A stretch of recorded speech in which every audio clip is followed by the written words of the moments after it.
음, 오늘 저희가 좀 살펴볼 자료는요, 미국하고 중국의 암호화폐 정책, 이게 정말 극명하게 다르다는 점입니다. 트럼프 시대 미국은 가능성을 봤다고 할까요? 문을 열었고, 반대로 시진핑의 중국은 이걸 좀 위험하게 보고 문을 굳게 닫았죠. 왜 이렇게 접근법이 다른지, 또 그 속에서 보이는 파이 네트워크라는 거, 이게 좀 흥미로운 변수인데, 여기에 대해서 좀 깊이 파고 들어볼까 합니다.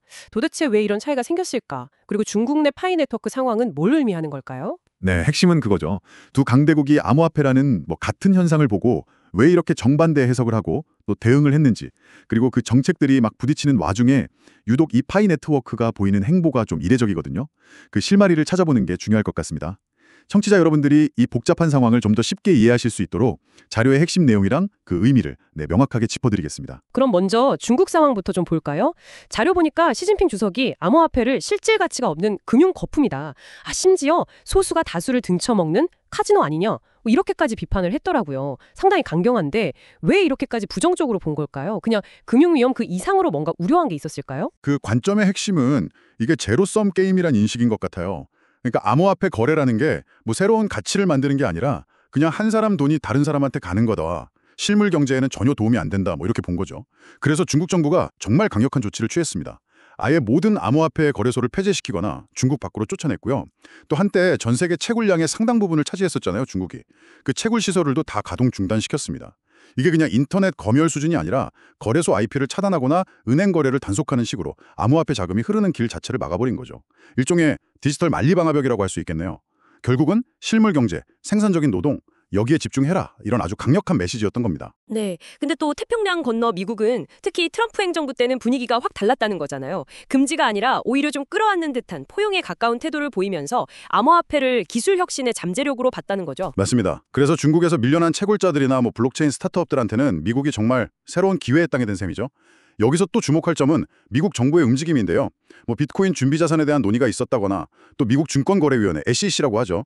이 금융시장 감독기관이 특정 프로젝트들에 대해서 법적인 조치를 취한 것들, 이런 것들은 시장을 그냥 막 누르려는 게 아니라 오히려 좀 명확한 규칙, 법적인 테두리를 만들려는 시도로 볼 수 있다는 겁니다. 그러니까 제도권 안으로 끌어들이려는 시도. 그렇죠.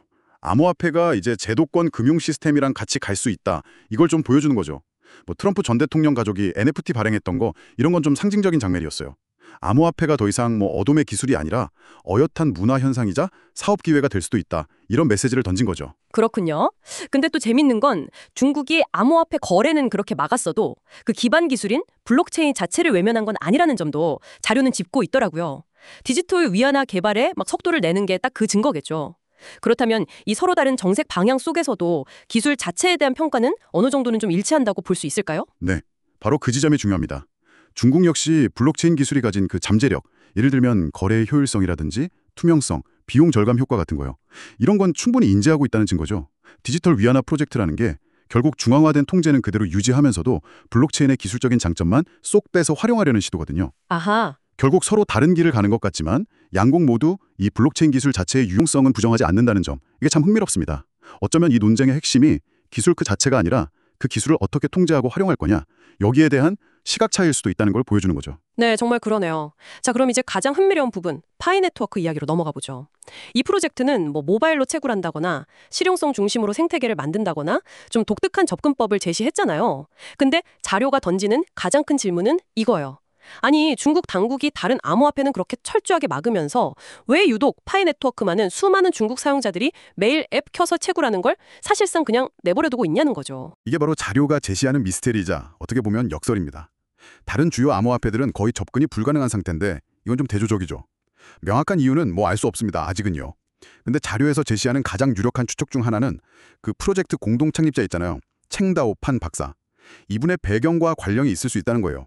스탠퍼드 대학 출신이고 중국계 미국인이고 행동과학 전문가인데 이런 배경이 뭔가 영향을 미치고 있을 가능성이 있다는 거죠. 일종의 방패막이 같은? 그럴 수도 있고요. 또는 중국 정부가 파이 네트워크를 기존 암호화폐랑은 좀 다르게 본다거나 아니면 통제가 가능한 환경에서 진행되는 일종의 대규모 사회 실험, 이런 걸로 여기고 있을 가능성도 아주 조심스럽게 제기됩니다. 아직은 정말 추측의 영역입니다. 안개 속이죠. 네. 미국과 중국의 암호화폐 정책 대립, 이건 앞으로도 계속될 가능성이 높아 보입니다. 오늘 자료를 통해 저희가 본 건 이념이나 정책 차이에도 불구하고 블록체인 기술 자체의 중요성은 양쪽 다 알고 있다는 점. 그리고 그 엄격한 통제 속에서도 파이 네트워크가 보여주는 굉장히 독특한 사례가 있다는 것, 이걸 확인했습니다. 네. 파이 네트워크가 과연 자료에서 추측하는 것처럼 동양과 서양의 어떤 간극을 메우는 제3의 길이 될 수 있을지, 혹은 정치적인 장벽을 넘어서는 진짜 사람들의 통화로 자리매김할 가능성이 있을지는 글쎄요, 계속 지켜봐야 할 질문인 것 같습니다. 어쩌면 이 질문에 대한 답을 찾아가는 과정 자체가 앞으로 기술과 사회가 어떻게 변할지를 이해하는 데 중요한 단서가 될 수도 있겠죠. 청취자 여러분께서도 이 질문을 한번 계속 생각해 보시면 좋겠습니다.